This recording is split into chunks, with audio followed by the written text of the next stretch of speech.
ওহে ছোট বন্ধুরা, শোনো তবে গল্পটা। এক গভীর জঙ্গলে এক বিশাল বাঘ ছিল।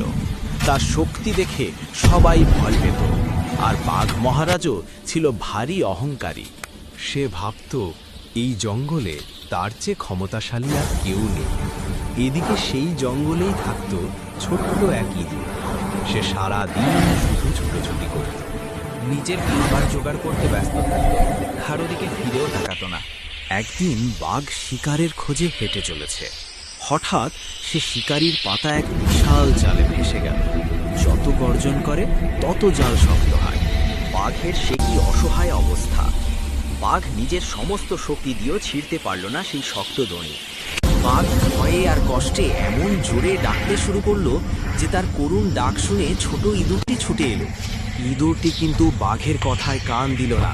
সে দেখল জালটা কেমন মোটা সুতোর তৈরি। ইঁদুরটি তার ধারালো দাঁত দিয়ে টপাটপ জালের দড়ি কাটতে শুরু করলো।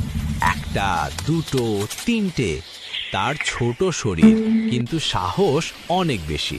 অল্প সময়ের মধ্যেই ইঁদুরটি পুরো জাল কেটে দিল। বাঘ হাঁপ ছেড়ে বেরিয়ে এলো। বাঘা সেদিন শিখল এক মূল্যবান পাঠ।